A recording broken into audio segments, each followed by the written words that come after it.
Ayub, let's talk about who lost. The person who lost is not Raila Odinga.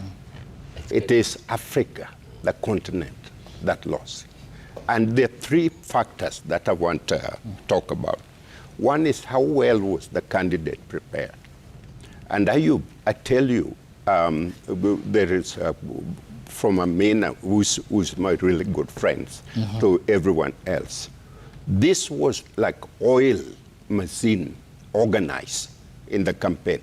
It started in a rocky step, then all of us were brought in to check how far we've done, how well we are, where we're going from today. From that time, it started moving like machine.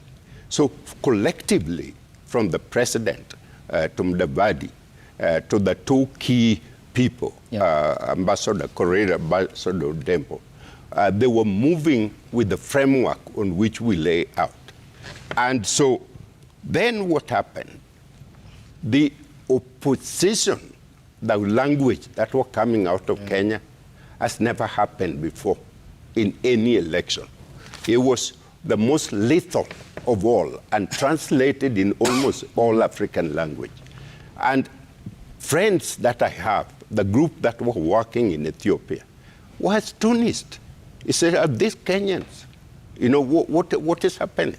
And some of them are pseudo-politicians and pseudo-intellectuals who are interpreting to know Kenya. And they're talking as if Raila's gone for money, so money can return to Kenya. You know, that little belittle thing. That's why Raila is there. And Raila is not the right candidate. So the issue is, this fellow from Djibouti, granted, he understands international relations and everything. We understand international relations much more deeper than he does. And the point is, where is Pan-Africanism? Where does it go? Where is what the forefather envisioned, which include Caribbean, includes the Americas, that all the black nations coming together? Where does it go? It went down the window because of this broker candidate. Djibouti is a broker state. Everybody is there, isn't it? Everybody is a beachhead. China is a beachhead. Europe is a beachhead. America is a beachhead. India. So, India. Turkey. The Saudis. Even Japan. With Japan. So who was the chief broker that brought about that situation? Did we talk about that? No. Is he going to broker the rest of Africa? That's the big question. Secondly, are Africans really serious, ready to unite and support each other and be serious about leadership of this continent? Are they? Now, Francophone, Lusophone, Anglophone, and then degenerate into tribalism. So are we a nation state under God with one constitution?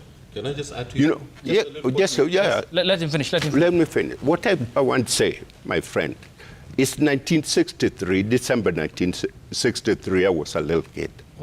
And my father, Walter, took me to this Kiwanja where we got independent.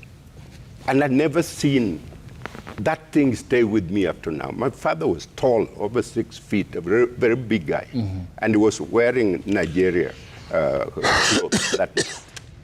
And he got down and kissed the soil with his tongue. That generation. And I was looking at him, and I said, why did you do that? And he said, my son, we are free. He looked at me. That is what I remember Kenya about. And when Kenyatta came around and said, Harambe, you know, the Kenya people was like machine. Now, what has happened to us? Are we still the same nation? You know, Ethiopians, if you look at the net right now, the Gen Zs in Ethiopia are raising questions. What happened? Because Raila has become an enigma for the young people in Ethiopia. And they say, what happened to our Baba? That's what Ethiopians are saying. Why was it not? Lastly, I will just want to make the last point. Pressure from outside is in to broker Africa for their own interest. And Africa is open for the time. And the candidate we have is going to promote that. Okay. That is what Africa lost. Yes, Daktari. Sorry.